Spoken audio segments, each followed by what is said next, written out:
Howdy tubes, welcome back to the Zach Life. So we're in my shop, as you can see here, my nice clean wonderful shop. I need to hire somebody to help me keep it clean, I guess. We're in the shop because it's been raining, and I actually left my camera out in the rain a couple of nights ago, and it went through a pretty good rainstorm. I think it survived, but I'm pretty upset about that. I've aggravated myself anyway. Irrelevant to this video, but we're in the shop today and not outside, whatever.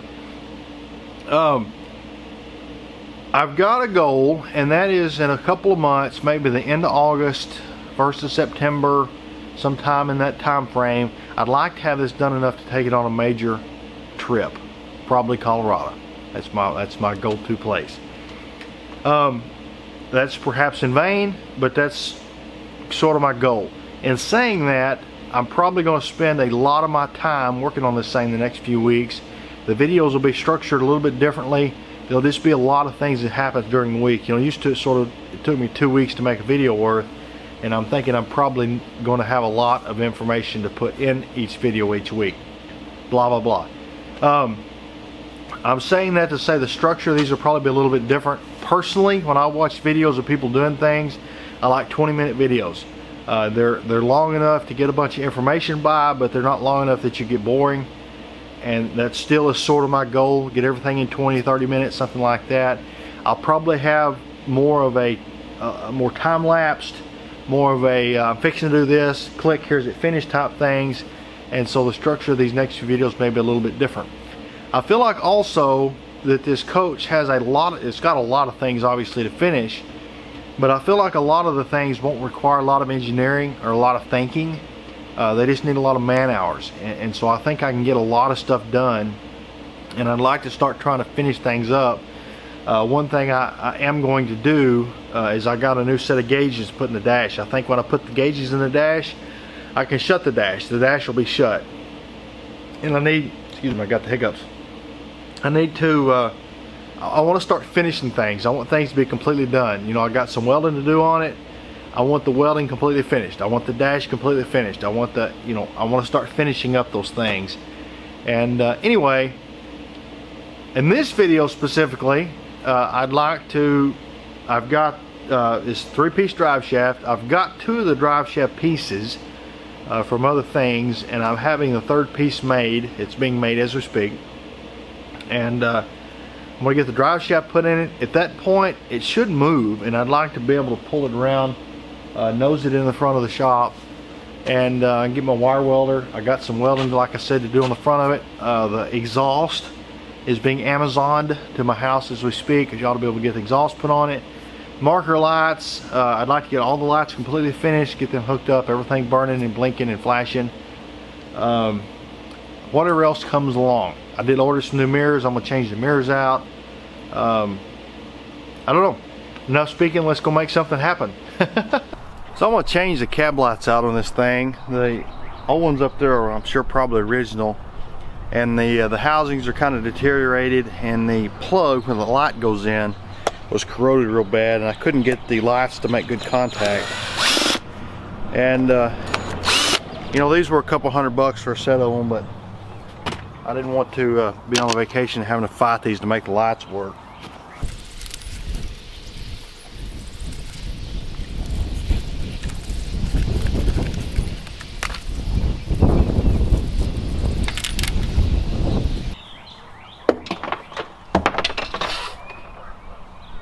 And then it's like the middle toggle switch.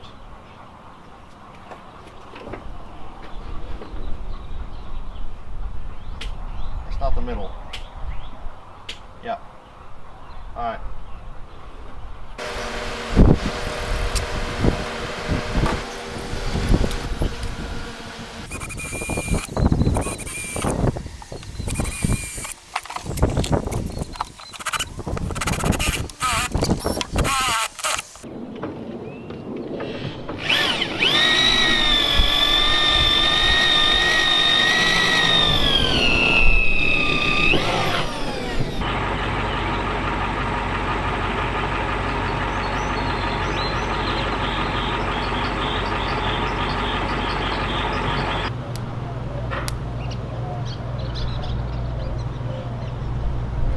That's pretty funny. I don't know if y'all saw that, but it sparked when I touched that wire.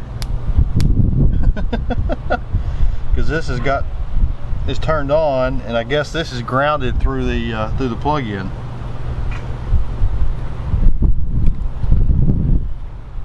I lost a little footage here, but I was just explaining these lights and the little grommets, and I was taking some sealant and putting on the grommet, pop the grommet in, and when you put the light in the grommet, it swells it out and makes a watertight seal. I'm having a little bit of a problem. I've got a relay that's, or excuse me, one of these self-resetting circuit breakers that's bad. You can see this is all covered in oil, and it comes from this pneumatic wiper motor. Anyway, I got some new of these. I'm going to swap all these out. I don't think I'll be able to video it, but I'll show you when I get them done. I got me a assortment of them off eBay. Well, that was quite a pain. So another thing I would like to do while I'm in here is to change out the cable operated tach and speedometers. You know, these were fine when they were new, but the cables are old and they don't work that great, and you can't get new cables or they're hard to find. Anyway, I'd like to just go to electronic. I actually bought these, a set of them used, but they're nearly new, and they work pretty cool. And you got to put a magnetic pickup on the flywheel, and you set the dip switches to how many teeth the flywheel has or whatever. Anyway, these come out pretty easy, just a couple of screws in a bracket. I'm going to swap them out. Alright, so I got them put in. You know, they don't quite look factory, but they look good enough. So I guess I've got all this sewn up. I've got the new breaker deals installed. I wanted to show you here, you know, I just absolutely despise taking an old truck like this that's got a nice wiring harness in it and cutting it up. And it just so happened that it had this, you know, this took a little looking around, but it had this plug right here, and this plug was for a external voltage regulator for the alternator. I guess it bolted under the dash. And anyway, this had in it a ground. It's grounded right here, a switched positive, and two conductors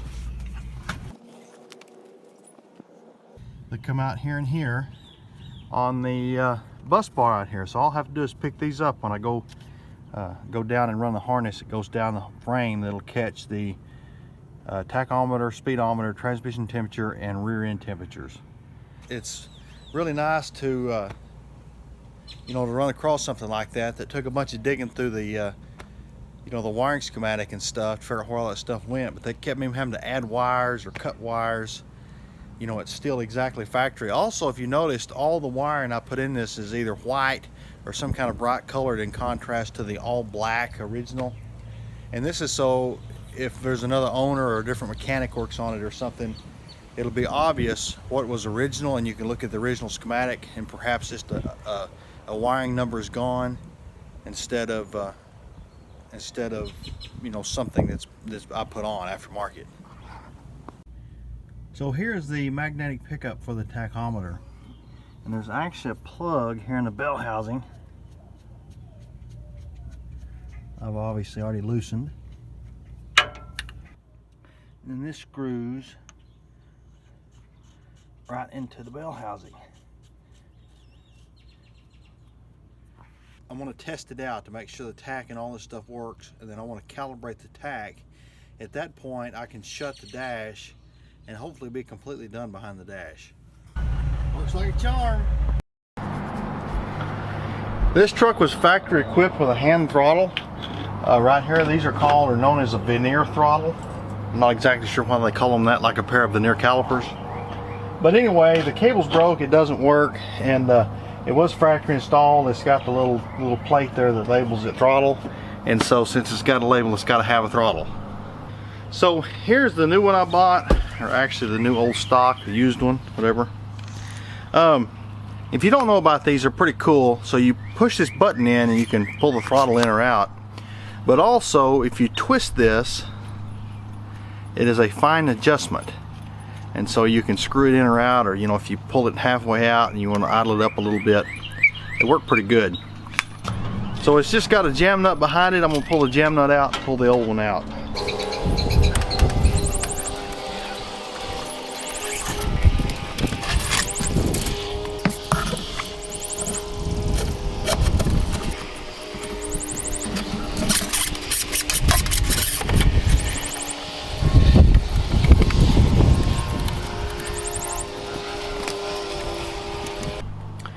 I'm not entirely sure how this was done originally. It's got a little bracket welded on here with a hole in it, and I think probably the wire just went through here and was able to slide. Anyway, I've taken and pulled the wire back out through the cab, the centerpiece, and I'm going to just cut this off here about right here.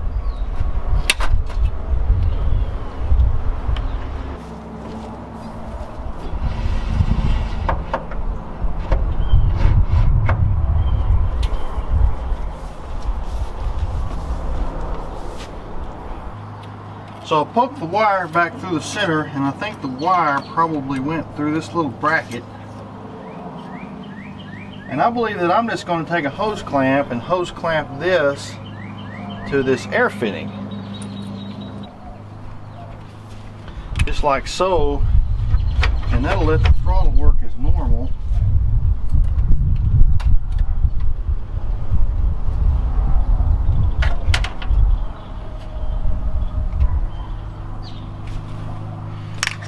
And then I'm thinking just taking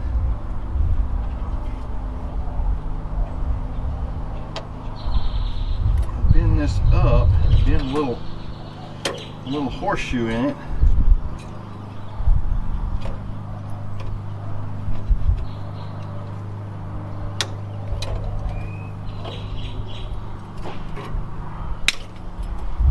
Cut it off. I know that's pretty crude, but I think that that's probably how it was originally. So that'll let the you know, the throttle work free, but when you pull out on this hand throttle,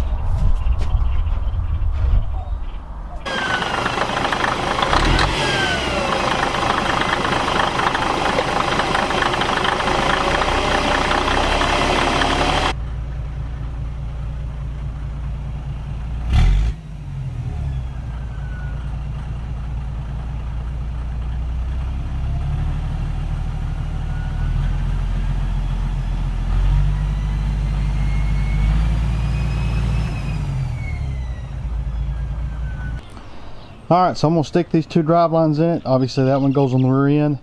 This will be the intermediate. What is it, Rufus? Alright, so this is the first drive shaft that comes off the transmission. This is a 1710 style U-joint. That's just the size of it, the part number. Full round. And what a full round means is there's a couple of different styles of caps. These slide in and bolt in with two bolts. They either make that style or they make a style that has got a strap called a half round. But anyway, I've got the first two. They're already under there, and the U-joints are put together. They're not mounted, they're just kind of laying in the frame. I'm going to get underneath there. It's hard to get on their video, and get this front drive shaft put in to make sure the links and everything are right. You know, obviously I measured it, but make sure everything's just right. And then I got to build hangers to hang the two carrier bearings, and we'll do that. I'm going to take this opportunity to say that I haven't just thrown a few drive lines in here. You've got to use a good calculator to set up all of your drive line angles and different U-joint angles, and they've got to be correct. This isn't something you can just throw together. If your drive line angles aren't correct, you can have things like the loading of the pinion will only be in sort of pulses. You'll have vibrations. Oftentimes when you see a rear end with gear teeth knocked off the pinion, it's driveline issues. Anyway, I just wanted to say that this is all done correctly and is well thought out. It's just not a process that I showed in this video, and if you're doing something like this, it's got to be done correctly. I got to throw together a couple of carrier bearing brackets. Let's do it.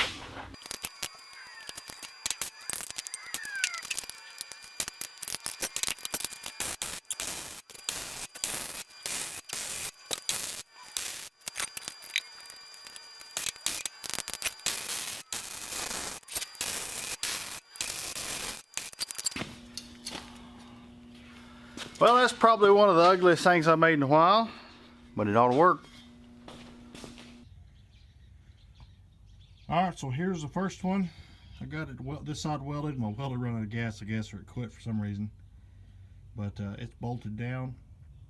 I'm going to build another one and put it back there. And then I got to come back up here, and all the bolts that are in these U-joints, I'm going to pull all the bolts back out and Loctite and torque them all. They all need to be right. It's actually ready to move. I just spent a little while. I rolled the power cord up and unhooked the water hose. It's got a few things dangling under it that I kind of tied up. It could be good enough for it to move. Anyway, the next thing I'm going to do is move it. I hope it'll come out. It's got a big mud hole back there under the rear ends, and it's got a couple tires that are kind of flat or low, and sort of sunk in a hole. And hopefully it'll drive out of it. Anyway, I'm going to try to get it out of the yard, turn around in the road, and then point it back in my shop. I got to put the exhaust on it, and then it's got the where the two frame members come together. The outside of it needs welded up, and I'm going to do that with a wire. And I need to get it nosed in the shop for my wire machine will reach. I guess I'm going to crank it up and let's do it.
Alright, so I'm fixing to start on the exhaust. I've got 4 chrome 45s.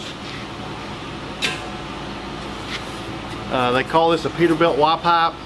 It's actually got a piece of steel that runs through it. You can use this to mount it, but instead of this being a T, sort of splits the exhaust to where it comes out the stacks evenly. Of course, all this is 5-inch.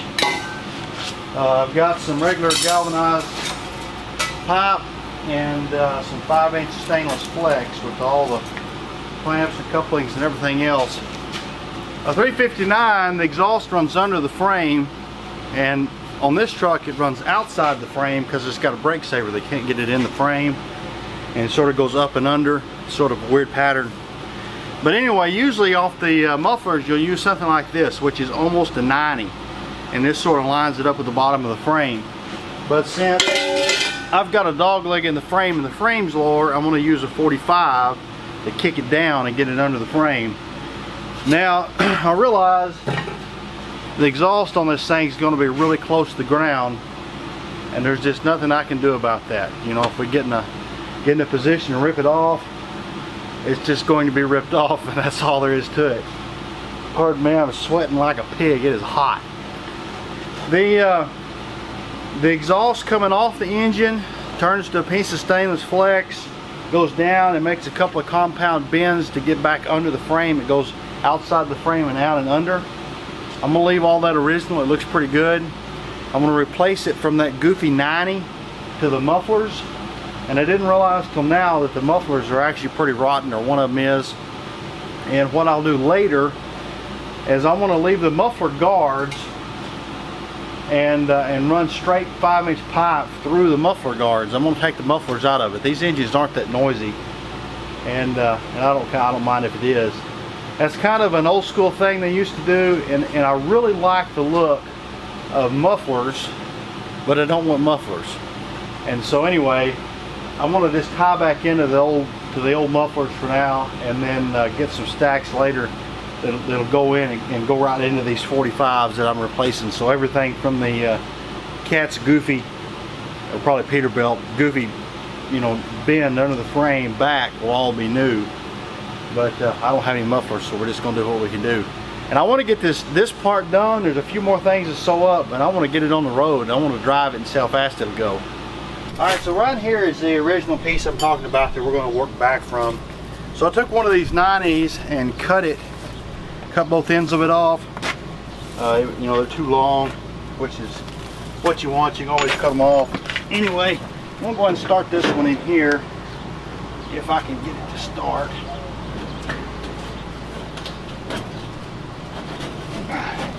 Yeah.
So I got the other side over there done. I'm going to finish this side up. I like to take some of this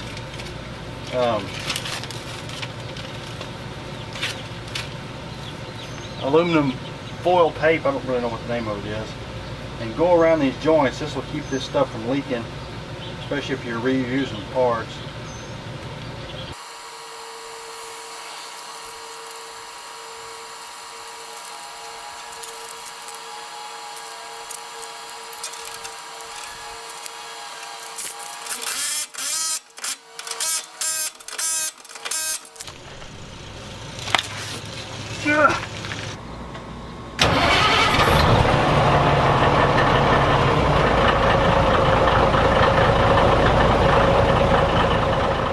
So I let it run a few minutes, built a little bit of heat in it, pulled the brake saver in to put a little bit of load on it, and wrapped it out a few times, make a little smoke.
So when this truck came out in '77, the maximum trailer width was 8 feet, 96 inches. And this motorhome is, you know, today's maximum width is 102. It's actually 101. But anyway, you can't see around the motorhome very well. You know, to see down the edge of the motorhome, you can just barely see in the edge of the mirror. I have had some little water jetted out aluminum brackets made, and I'm going to bolt these in the mirror here. I got new mirrors and everything to extend the mirrors up where you can see around this. I'm going to time lapse it. Let's do it. So suppose we passed my 20-minute time limit here, but I guess that's what you get, what you got. Anyway, I appreciate you watching. You know, after this video, looking at some more things, I realize there's an infinite amount of things left to do. But as I said at the first of the video, I feel like a lot of the stuff's going to go pretty quickly. It won't take a lot of engineering. It's just things that need to be knocked out. And hopefully I'll have a lot of editable video and less of my time.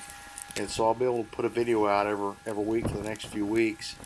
Anyway, hopefully the next week or two I'll have this done enough we can go tag it and run it down the road. In the meanwhile, I appreciate you watching, and we will catch you on the next one.